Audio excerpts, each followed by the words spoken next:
अस्सलाम वालेकुम वरहमतुल्लाह। बच्चों, आज हम यहाँ मोशन इन प्लेन का एक टाइप, बहुत ही important type motion in plane का पढ़ने जा रहे हैं और इसको हम प्रोजेक्टाइल मोशन कहते हैं। प्रोजेक्टाइल मोशन के हवाले से हम इस वाले वीडियो में, इस वाले लेक्चर में इसके जो बेसिक्स है वो हम उस पर बात करेंगे और ये फिर 2-3 वीडियोस में पूरा ये प्रोजेक्टाइल मोशन जो है पूरा हो सकता है 2-3 वीडियोस में। इस वाले लेक्चर में हम प्रोजेक्टाइल मोशन के जो बेसिक चीज़ें बताने जा रहे हैं उन पर आप पहले ध्यान दें। प्रोजेक्टाइल मोशन क्या है? देखिए, हमने इससे पहले मोशन इन प्लेन के बारे में पढ़ा।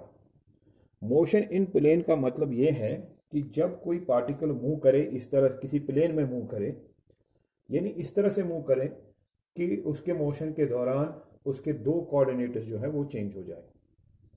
अगर किसी पार्टिकल की दो कोऑर्डिनेट्स चेंज हो रही हो ड्यूरिंग इट्स मोशन और एक कोऑर्डिनेट अनचेंज्ड रह रही हो, वो चेंज ना होती हो, तो खाली दो कोऑर्डिनेट्स जब चेंज हो रही हो तो हम उस मोशन को two dimensional motion in to dimensions भी कहते हैं और हम उस मोशन को मोशन इन प्लेन भी कहते हैं। यहां आप देख लीजिए, मोशन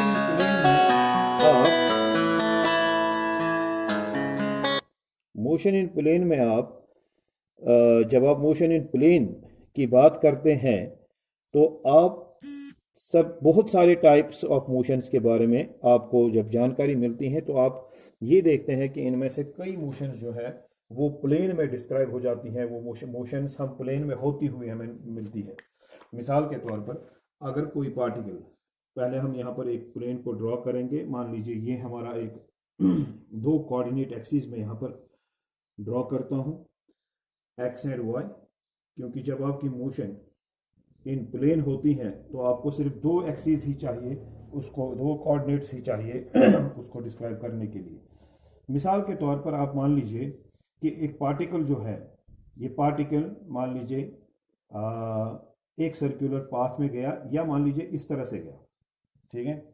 तो अगर आप यहाँ पर देखेंगे, इस पॉइंट पर इसकी दो कोऑर्डिनेट्स हैं, x coordinate and y coordinate. जब पार्टिकल यहाँ पर पहुँच गया तो फिर से दो कोऑर्डिनेट्स आपको मिलेगी, एक्स एंड वाई। जब ये यहाँ पर पहुँचेगा तो आपको और दो कोऑर्डिनेट्स मिलेगी, एक्स एंड वाई। तो इसका मतलब ये है कि जैसे ही ये पार्टिकल इस तरह से मूव कर गया, इसकी दो coordinates, x coordinate and y coordinate जो है वो चेंज हो रही है, ठीक।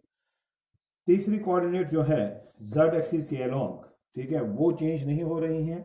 ये on the surface of this board ये पार्टिकल मूव कर रहा है और जब ये ऐसे वाले पाथ में मूव करे कि हर एक पोजीशन पर इसकी कोई एक्स और कोई नई एक्स और नई वाई कोऑर्डिनेट मिले, तो हम कहेंगे कि भाई इसने ये मोशन जो है ये प्लेन में डिस्क्राइब हो रही है, ये टू डायमेंशनल मोशन है, मोशन इन टू डायमेंशन है, ठीक है कि नहीं।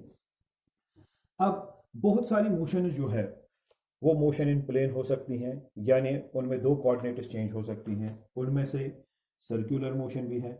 इसीलिए अगर आप देखें तो सर्कल की आपकी जो इक्वेशन ऑफ सर्कल है वो है x square plus y square is equal to r square.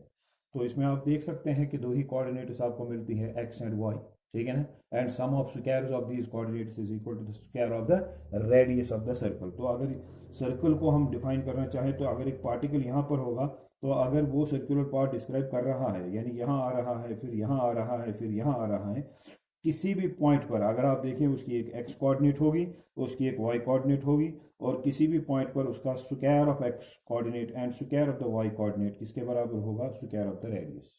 आई बात समझ में? तो यहाँ पर तो तीसरी कोऑर्डिनेट का कोई जिक्र ही नहीं है इक्वेशन में। तो इसका मतलब ही है कि जब ये पार्टिकल मूव कर रहा है सर्कुलर पाथ में, यानी जब ये सर्कल डिस्क्राइब कर रहा है, जब ये सर्कुलर मोशन है, तो खाली दो ही कोऑर्डिनेट जो है वो चेंज हो रही है। तो अब अगर आप इसी तरह से देखते हैं देखेंगे कि एक पार्टिकल जब मूव करता है प्लेन में, वो चाहे एक सर्कल डिस्क्राइब सर्कुलर मोशन में हो, ये भी मोशन इन प्लेन है। अगर वो एक इलिप्टिकल मोशन हो, ये भी एक मोशन इन प्लेन है। अगर वो इस तरीके का मोशन पाथ डिस्क्राइब करे जिसको हम पैराबोला कहते हैं, ये भी मोशन इन प्लेन ही है।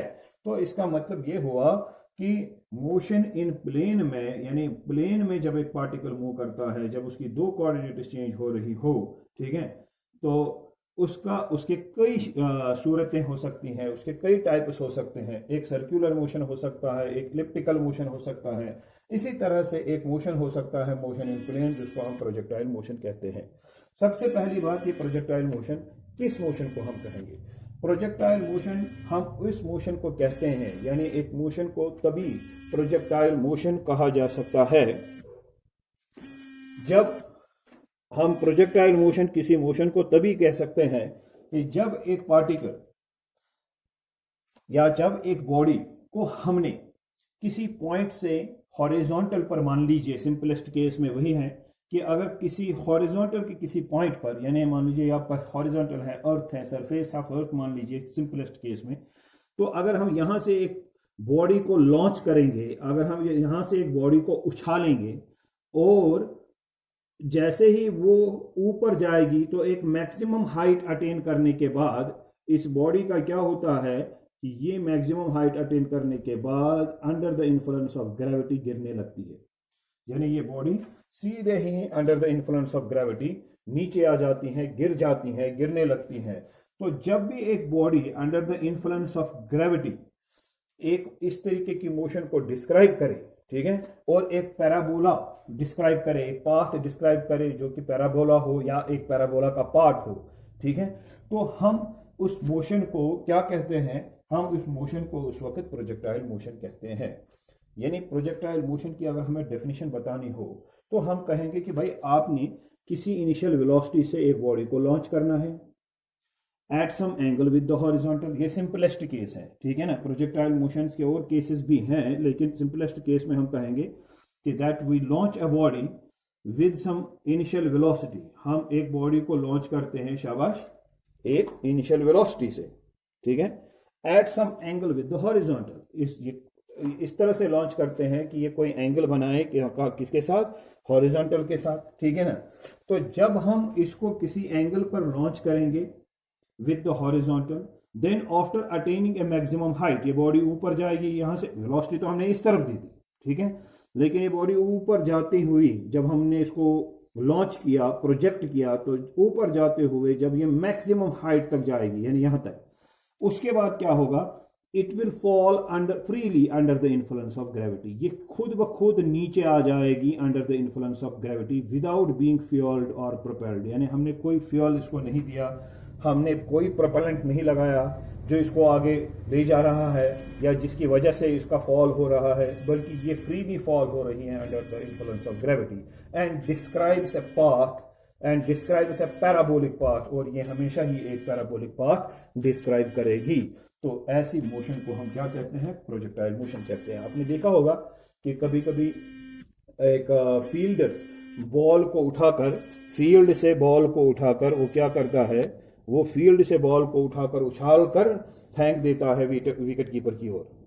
जैसे वो विकेट कीपर की ओर फेंक देता है तो आप देखते हैं कि वो, मान लीजिए यहां पर उसने बॉल पकड़ ली और यहां से उसने उछाल कर इसको इधर फेंक दिया। ऐसा हम फुटबॉल मैच में भी देखते हैं कि कोई खिलाड़ी एक फुटबॉल पर किक मारता है और वो बॉल जो है वो ऊपर उछल कर शाबाश नीचे आ जाती है, ठीक है कि नहीं।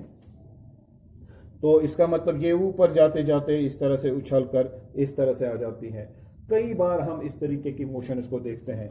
आपने टीवी पर भी देखा होगा कि कई बार हम कोई वॉर में या किसी वॉरफेयर में आप देखते हैं कि जो सोल्जर्स होते हैं उन्होंने एक लॉन्चर रखा हुआ होता है, इस तरह से, जिस तरह से मैंने पेन रखा हुआ है, ठीक है, और इस लॉन्चर में से मान लीजिए एक रॉकेट निकल आता है या कोई एक गोला निकल के आता है, तो वो लॉन्चर जो है, वो रॉकेट जो है, वो उछल कर ऊपर से इस तरह से कहीं पर गिरता है। मान लीजिए टारगेट पर गिरता है, जब उसको किसी टारगेट पर फेंक दिया जाता है तो उसका भी पाथ जो है वो इस तरह से होते हुए आ जाता है, ठीक है ना। तो ये सारी मोशंस जो है ये प्रोजेक्टाइल मोशंस है। इसी तरह से अगर आप एक क्लिफ पर खड़े हैं, ये जरूरी नहीं कि आप अर्थ पर ही इसको फायर करें। अगर आप किसी बिल्डिंग पर खड़े हैं, मान लीजिए ये आपकी ये ग्राउंड लेवल है, ठीक है कि नहीं, और ये एक बिल्डिंग है, एक क्लिफ है, और इस पर आप खड़े हैं और आपने यहाँ से एक फायर किया हॉरिजॉन्टल डायरेक्शन में, यहाँ से आपने फायर किया, ठीक है ना। तो जैसे ही ये बॉल या जो ऑब्जेक्ट है, जो बॉडी है, जो बुलेट है, जैसे ही वो नीचे आएगी तो वो इस तरीके से नीचे आएगी, ठीक है ना। अब ज़रा आप इसको देख लीजिए, ये पाथ जो आपका है ये भी इसी तरीके का पाथ है। It is also a parabola, यह पार्ट ऑफ ए पैराबोला। तो ये भी एक पैराबोला डिस्क्राइब हो रहा है, और ये मोशन भी अंडर द फ्री फॉल इसका भी हो रहा है under the influence of gravity. हर एक फ्री फॉल प्रोजेक्टाइल मोशन नहीं है, लेकिन आप देख रहे हैं कि जब कोई फ्री फॉल इस तरीके से हो जाए, यानी पहले ये इधर देखिए मैक्सिमम हाइट के बाद इस तरीके से ना एक पैराबोला बनता जाए, जैसे ही नीचे आ जाए तो एक पैराबोला बनता जाए, तो हम इस मोशन को प्रोजेक्टाइल मोशन कहेंगे। हम देख रहे हैं कि इस प्रोजेक्टाइल मोशन को डिफाइन करने के लिए 3 कंडीशंस हमने डिस्कस की जो हमें लगा कि जरूरी है। नंबर 1, हम ऑब्जेक्ट को लॉन्च करते हैं at an angle, at some angle with the horizontal, ठीक है ना, सिंपलेस्ट केस में। शाबाश। Condition number 1 for projectile motion is object is launched और projected, launched or projected at some angle, ठीक है, with the horizontal,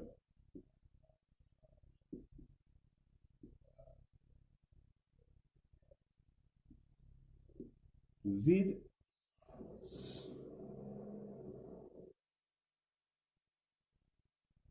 the horizontal and is given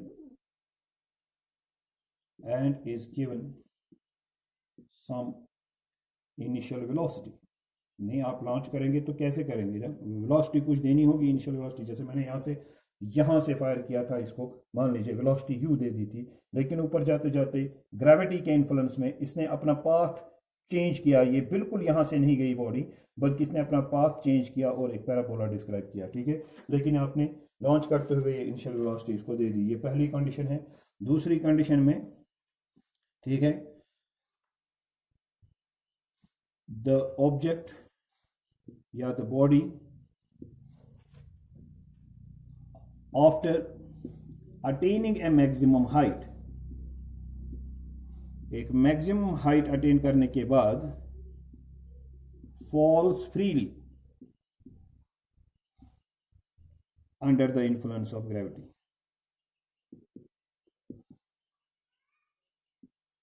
under the influence of gravity।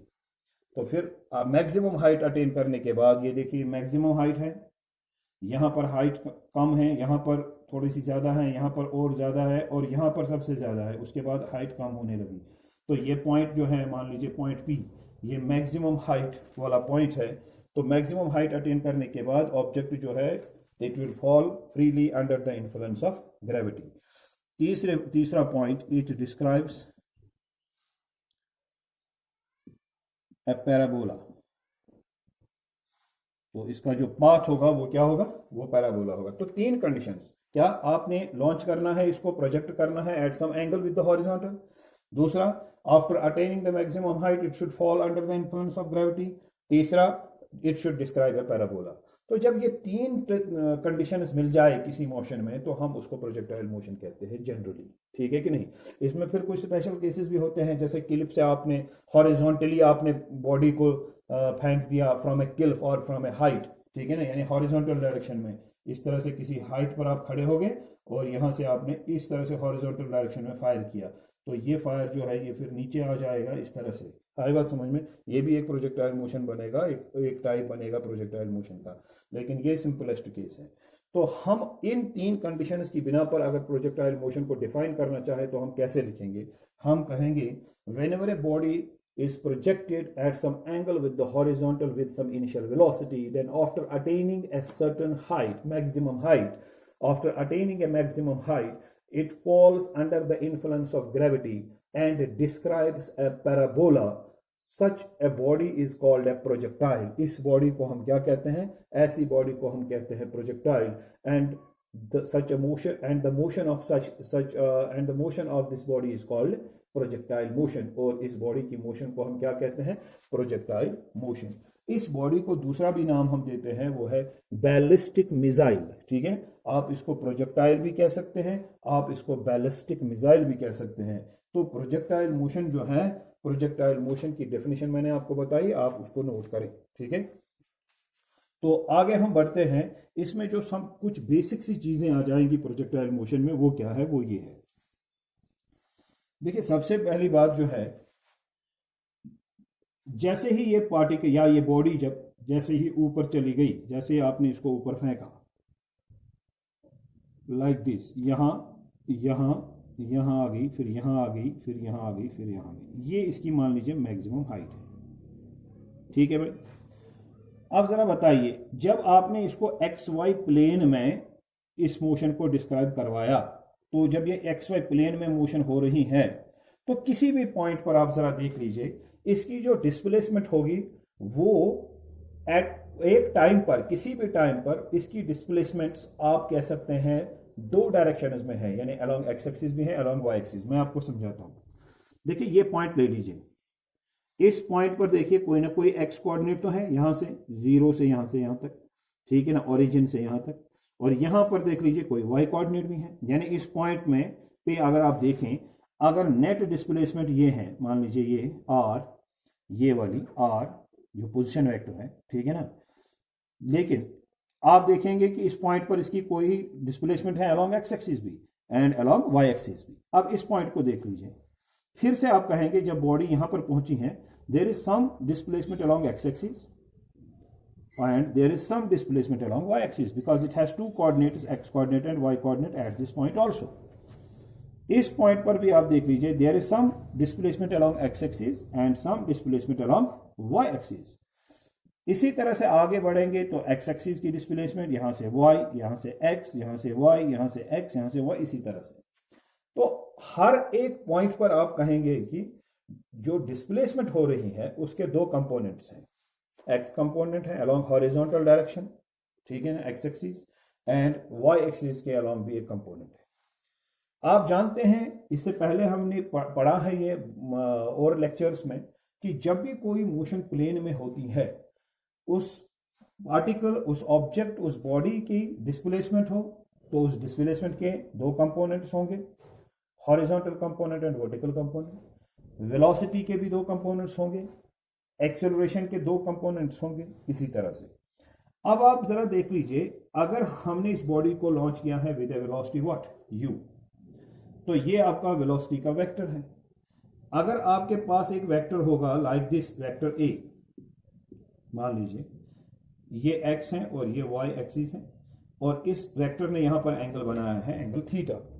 तो जरा बताइए इसके कितने कंपोनेंट्स होंगे? दो rectangular components, along x axis एक एंड अलोंग वाई एक्सिस एक, because the motion takes place और the vector is there in x y plane. ये वेक्टर है किसमें? एक्स वाई प्लेन में। तो इसके दो रेक्टेंगुलर कंपोनेंट्स होंगे, एक along x axis along y और दूसरा अलोंग वाई एक्सिस। अगर ये वेक्टर मान लीजिए इस तरह से होता एक्स जेड प्लेन में लाइक दिस, तो इसके दो रेक्टेंगुलर कंपोनेंट्स होते हैं along x axis and along z axis. अगर यही वेक्टर होता in this plane, y z plane, इस तरह से, तो इसके भी दो कंपोनेंट्स होते हैं along y axis and along z axis. अब ये किसमें है? Along in plane x y. तो ये एक्स वाई प्लेन में है, तो इसके कंपोनेंट्स क्या होंगे?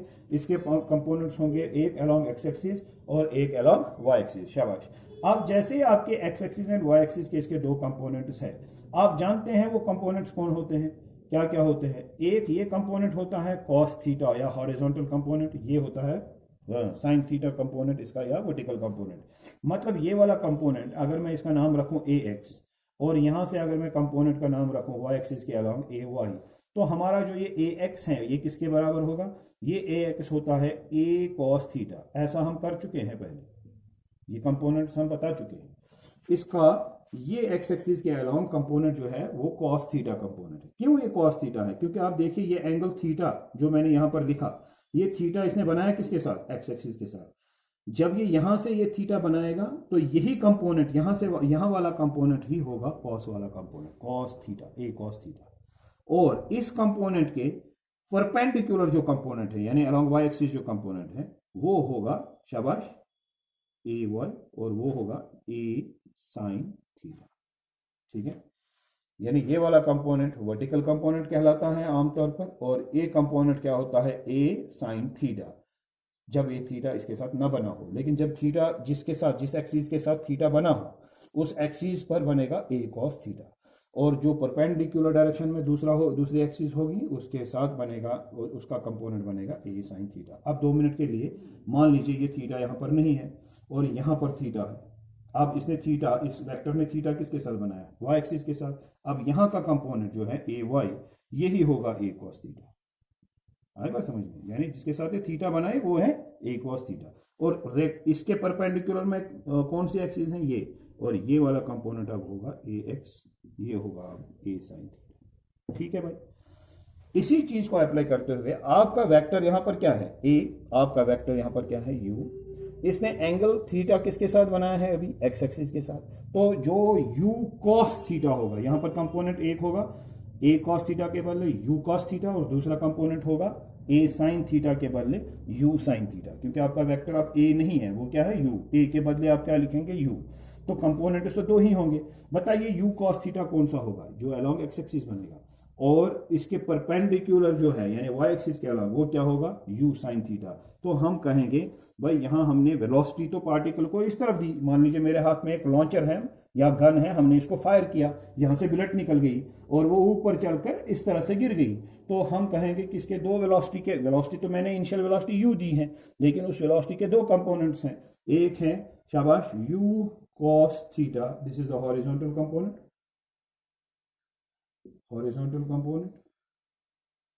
एंड दूसरा है u sin theta and this is the vertical component. तो हमने क्या नोट किया, जब एक प्रोजेक्टाइल मोशन हो रही हो, डेफिनेशन आपने प्रोजेक्टाइल मोशन की लिखी, आपने लिखा कि क्या कंडीशंस चाहिए प्रोजेक्टाइल मोशन में। अब आप लिख रहे हैं कि जो पार्टिकल प्रोजेक्टाइल मोशन दिखा रहा है, जो बॉडी प्रोजेक्टाइल मोशन डिस्क्राइब कर रही है, मान लीजिए 2 एक्सिस के दरमियान, यानी एक प्लेन में ये मोशन हो रही है, तभी तो ये मोशन इन प्लेन है। प्रोजेक्टाइल मोशन एक टाइप ही है किसका, मोशन इन प्लेन का। लेकिन आपने देखा कि जब ये पार्टिकल मूव कर रहा हो किसी इनिशियल वेलोसिटी से, जब इस बॉडी को लॉन्च किया गया हो, ठीक है ना, तो उस वेलोसिटी के फिर 2 कंपोनेंट्स होंगे, एक you cos theta in the horizontal direction, मान लीजिए along x axis, and you sine theta the vertical component of velocity, और वो है यहाँ। क्योंकि ये पार्टिकल जो है ये एक्स एक्सिस के, आप ये नहीं कह सकते ये सिर्फ अलोंग एक्स एक्सिस मूव कर रहा है, ये body along y axis move कर रही है, नहीं, it is moving between x and Y.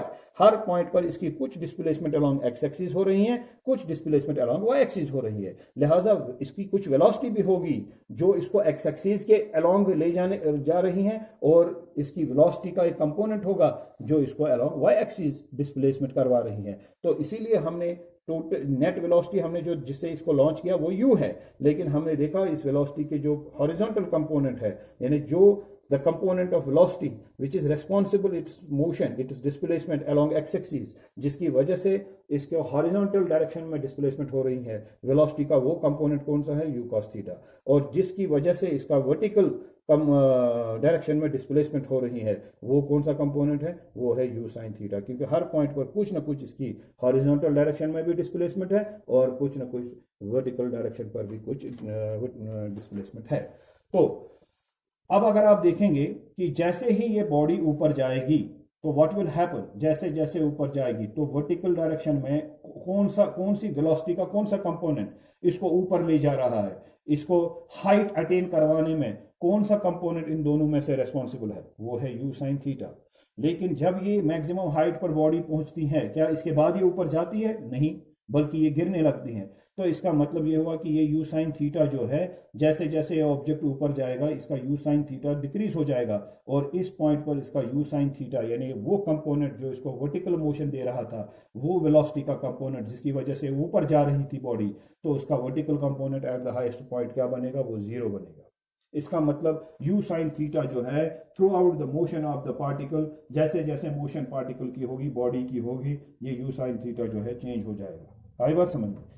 तो अब मुझे बताएं जरा, अगर मुझे निकालना है, मान लीजिए मुझे ये वाली हाइट निकालनी है, ये हॉरिजॉन्टल डायरेक्शन में है या वर्टिकल डायरेक्शन में, ये तो वर्टिकल डायरेक्शन में, ये मैक्सिमम हाइट है। अगर मुझे निकालनी नहीं है ये अभी, लेकिन मैं एक चीज समझाने की कोशिश कर रहा हूं आपको। अगर मुझे ये हाइट चाहिए कि ये हाइट कितनी है, मान लीजिए मैं एक एक्सप्रेशन यहां पर अप्लाई करूंगा, वी स्क्वायर, एक इक्वेशन की मदद से इसको निकालने की कोशिश करूंगा, v square minus u square is equal to 2as।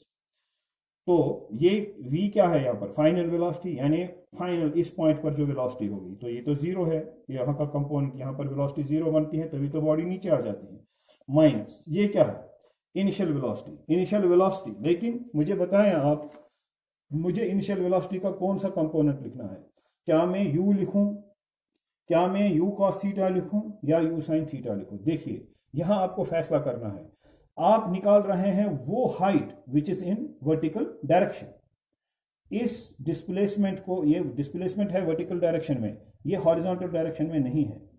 आप यहां पर वेलोसिटी का, इनिशियल वेलोसिटी का वैल्यू u नहीं लिखेंगे, आप u cos थीटा भी नहीं लिखेंगे, क्योंकि आपका u जो है वो इस तरफ है, ठीक है, आपका u cos थीटा जो है वो अलोंग एक्स एक्सिस बॉडी को ले जा रहा है, उसकी वजह से सिर्फ और सिर्फ हॉरिजॉन्टल डायरेक्शन में डिस्प्लेसमेंट होगी। u sin थीटा जो है ये वर्टिकल कंपोनेंट है, कोई भी वर्टिकल डिस्प्लेसमेंट, कोई भी हाइट, जो हाइट तो वर्टिकल डायरेक्शन में ही आएगी, ये वाली हाइट या डिस्प्लेसमेंट इन वर्टिकल डायरेक्शन, इसके लिए जो वेलोसिटी का कंपोनेंट रेस्पॉन्सिबल है, वेलोसिटी का जो कंपोनेंट रेस्पॉन्सिबल है इस हाइट को अटेन करवाने के लिए, वो u sin थीटा है, वो u cos थीटा नहीं है। u cos थीटा की वजह से जो बॉडी है वो अलोंग एक्स एक्सिस अपनी डिस्प्लेसमेंट कवर करेगी, u cos थीटा की वजह से वो अलोंग वर्टिकल डायरेक्शन कुछ मूव करेगी। तो u sin थीटा हमें चाहिए, क्योंकि ये वर्टिकल डायरेक्शन में है, तो इसलिए हम यहां पर लिखेंगे u sin थीटा। इस तरीके से आपने कंपोनेंट उसका यूज करना है, ठीक है ना, इज इक्वल टू जो भी होगा वहां पर वो आप लिखेंगे। अब जरा देख लीजिए, मान लीजिए आप ये वाली डिस्टेंस निकालना चाहते हैं, कौन सी, O टू, मान लीजिए ये A, ये डिस्प्लेसमेंट हो रही है इन हॉरिजॉन्टल डायरेक्शन, आप देख रहे हैं ये किस डायरेक्शन में, हॉरिजॉन्टल डायरेक्शन। मान लीजिए मैं लिखूंगा displacement is velocity into time, ठीक है। अब पार्टिकल को यहां से यहां तक आने में कितना टाइम लगा, टाइम t, ठीक है भाई। ये s क्या है, ये डिस्प्लेसमेंट है यहां से यहां तक, मैं लिखूंगा OA। अब मुझे क्या लिखना है, वेलोसिटी। तो जब मैं वेलोसिटी का वैल्यू यहां पर लिखूंगा, गौर कीजिए, क्या ये डिस्प्लेसमेंट हॉरिजॉन्टल डायरेक्शन में है, वर्टिकल डायरेक्शन में है, किस में है, ये तो हॉरिजॉन्टल डायरेक्शन में है। तो मैं यहां वेलोसिटी का कौन सा कंपोनेंट यूज करूंगा, मैं u sin थीटा नहीं बल्कि u cos theta component use करूंगा, इनटू फिर टाइम जो भी होगा वो लिखूंगा। मैंने सिर्फ, मुझे कोई कैलकुलेशन यहां पर नहीं करनी है, ना ही मुझे कोई एक्सप्रेशन अभी डिराइव करनी है, मैं सिर्फ आपको बता रहा हूं कि आप किस तरह से हॉरिजॉन्टल एंड वर्टिकल कंपोनेंट्स को जुडिशियसली, यानी बहुत ही संजीदा तरीके से सोच समझ के कैसे आप वेलोसिटी के बदले u cos थीटा लिख सकते हैं, और कहां पर आप वेलोसिटी के बदले u sin थीटा लिखेंगे। आप पहले ये देखेंगे कि जो क्वांटिटी आप निकाल रहे हैं तो क्या वो हॉरिजॉन्टल डायरेक्शन में है या फिर वर्टिकल डायरेक्शन में है, तो उस तरीके से आप proper component of velocity horizontal direction का या वर्टिकल डायरेक्शन का यूज करेंगे, ठीक है। आगे बढ़ते हैं, कुछ टर्म सीखते हैं प्रोजेक्टाइल मोशन के बारे में। एक टर्म हमारी मिलती है प्रोजेक्टाइल मोशन। देखिए जैसे ही ये पार्टिकल ऊपर जाता है, मैंने कहा कि जब ये मैक्सिमम हाइट तक पहुंचता है, इस वाली चीज को हम क्या कहते हैं, maximum height. Maximum height attain करने के लिए इसको कुछ टाइम लगेगा, जिस टाइम के दौरान ये ऊपर जाएगी ये बॉडी, ठीक है ना, जिस टाइम के दौरान ये ऊपर जाती रहेगी और मैक्सिमम हाइट अटेन करती रहेगी, यानी पॉइंट ऑफ प्रोजेक्शन, ये जो प्रोजेक्शन वाला पॉइंट है, या पॉइंट ऑफ लॉन्च ऑफ इसको कह सकते हैं, या पॉइंट ऑफ प्रोजेक्शन ऑफ कह सकते हैं। इस पॉइंट ऑफ प्रोजेक्शन से लेकर के शाबाश मैक्सिमम हाइट तक जो इसको टाइम लगता है, इसको हम कहते हैं टाइम ऑफ एसेंट, यानी वो टाइम जिस टाइम में ये ऊपर चढ़ता जा रहा है, एसेंड होता है, ठीक है। We denote it by time t, small t। मैं यहां पर लिखूंगा time of ascent, it is small t। फिर जब ये नीचे आ जाएगी बॉडी, उसमें जो इसको टाइम लगेगा, इसको हम कहते हैं time of descent. This is time of descent t। अब ये जो टोटल टाइम इसको लगा, इस टाइम के दौरान ये फ्लाइट में रहा, जिस टाइम के दौरान ये फ्लाइट में रहा, इसको हम कहते हैं time of flight. So time of flight, what is time of flight, it is the time for which the projectile remains in flight. जिस टाइम के दौरान ये फ्लाइट में रहे उसको हम टाइम ऑफ फ्लाइट कहते हैं। And it is equal to, ये किसके बराबर आएगा जरा बताइए, time of ascent plus time of descent, that is t plus t. Time of ascent और टाइम ऑफ डिसेंट बराबर होते हैं। ये टाइम ऑफ एसेंट कितना लिया आपने, small t, time of descent भी स्मॉल टी। जितना टाइम इसको राइज होने में लगेगा उतना ही टाइम इसको वहां से फॉल होने में भी लगेगा। सो टाइम ऑफ फ्लाइट को हम कैपिटल टी से डिनोट करेंगे, small T plus small T, that is 2 times T. तो ये टाइम ऑफ फ्लाइट जो होता है it is 2 times time of ascent और 2 टाइम्स टाइम ऑफ डिसेंट हो गया। तो ये टाइम ऑफ फ्लाइट के बारे में बात होगी।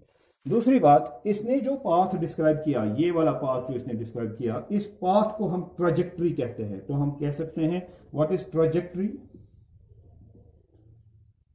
शाबाश, the path described bye a projectile, the path described by a projectile is called its trajectory। इसको ही हम क्या कहते हैं, इसको हम इसकी ट्रैजेक्टरी कहते हैं। यहां पर आप देखिए ट्रैजेक्टरी इस तरह से है। आपने कभी सुना होगा, कभी कमेंट्रेटर जो इसमें क्रिकेट मैच में किसी कोई कमेंट्रेटर कमेंट्री करता रहता है और वो फिर अगर बैट्समैन कोई बड़ा सा सिक्सर लगाता है तो आमतौर पर वो कमेंट्रेटर क्या कहता है, it's a huge trajectory over the commentators box. ठीक है, ये एक बहुत बड़ी ट्रैजेक्टरी है, यानी बैट्समैन ने एक बहुत ही बड़ी हिट मारी और इस तरह से बॉल उछल कर एक बड़ी ट्रैजेक्टरी बनाकर कमेंट्री बॉक्स के ऊपर से चली गई। तो ये ट्रैजेक्टरी हमको सुनने में मिलता है आमतौर पर। तो ये पाथ होता है जो इस प्रोजेक्टाइल ने डिस्क्राइब किया हो। ठीक है, अब जरा देख लीजिए दूसरी बात, यहां ये जो मैक्सिमम इसकी डिस्प्लेसमेंट हो गई है इन हॉरिजॉन्टल डायरेक्शन, यानी पॉइंट ऑफ प्रोजेक्शन से लेकर के इस पॉइंट ए तक, ठीक है, जो डिस्टेंस है इसको हम हॉरिजॉन्टल रेंज कहते हैं। So what is horizontal range? Horizontal range is, शाबाश, horizontal range is the distance traveled by the projectile in horizontal direction measured from the point of projection to the point where trajectory cuts the horizontal। ये trajectory है, ये trajectory यहाँ horizontal ये है, इस horizontal को ये ट्रैजेक्टरी कहाँ कट कर रही है, पॉइंट ओ ए पर। वो पॉइंट जहां वो डिस्टेंस जो मेजर की जाए कहां से, पॉइंट ऑफ प्रोजेक्शन से लेकर के, ठीक है, कहां, to the point, horizontal direction में इसको मेजर किया जाए, शाबाश, ये हॉरिजॉन्टल डिस्टेंस है measured from the point of projection to the point where trajectory cuts the horizontal. ठीक है कि नहीं? एक तरीके से देखें तो ये तो मैक्सिमम डिस्प्लेसमेंट है, जो डिस्प्लेसमेंट हो गई हॉरिजॉन्टल डायरेक्शन में मैक्सिमम, वही है हॉरिजॉन्टल रेंज। ठीक है कि नहीं? तो इसको इस तरह से भी डिफाइन किया जा सकता है that it is the distance in the horizontal direction, in the distance of traveled by a projectile in the horizontal direction measured from point of projection to the point where the trajectory cuts the horizontal। ये trajectory कहाँ cut करती है इस horizontal को, इस point A पर। तो point of projection से इस पॉइंट ए तक जो हॉरिजॉन्टल डायरेक्शन में डिस्टेंस है उसको हम हॉरिजॉन्टल रेंज कहेंगे। तो ये कुछ टर्म्स मैंने कहीं आपको रिगार्डिंग प्रोजेक्टाइल और हमने इसकी डेफिनेशन जो है वो देख ली। अब अगर आप देखेंगे बहुत सारी मोशंस जो हैं आपको प्रोजेक्टाइल मोशन लगती दिखती हैं। ज़रा आप मुझे बताएं, मैं एक एग्जांपल के तौर पर आप कहता हूँ, an insect crawling along the globe. मान लीजिए एक इंसेक्ट ग्लोब पर चढ़ रहा है एक साइड से और दूसरे साइड से उतर रहा है, क्या इसकी मोशन प्रोजेक्टाइल मोशन है? बोलिए बोलिए बोलिए। बिल्कुल नहीं है। क्यों? क्योंकि देखिए प्रोजेक्टाइल मोशन में बहुत ही इंपॉर्टेंट चीज जो है वो ये है कि ये बॉडी, ये मोशन डिस्क्राइब होती है under the influence of gravity, यानी बॉडी हाइट अटेन करती है, मैक्सिमम हाइट अटेन करती हैं और ग्रेविटी का इन्फ्लुएंस इस पर हो जाता है, तभी तो इसकी मोशन स्ट्रेट इस तरह से हो जाने के बजाय इस तरह से डिस्क्राइब हो जाती है। ठीक है, और मैक्सिमम हाइट अटेन करने के बाद क्या होता है, फिर से ये फॉल होती है under the influence of gravity. Gravity के इन्फ्लुएंस में ही ये मोशन डिस्क्राइब हो जाती है। आपने वर्टिकल डायरेक्शन में तो कहीं किसी एंगल पर तो आपने इसको फेंका है ऊपर, लेकिन ये उस डायरेक्शन में बिल्कुल नहीं गई, फिर इसने अपने डायरेक्शन को मोड़ा। क्यों? क्योंकि ग्रेविटी का इन्फ्लुएंस इस पर रहा और उसके बाद मैक्सिमम हाइट के बाद फिर ग्रेविटी ने उसको नीचे लाया फ्री फॉल के साथ। आई बात समझ में?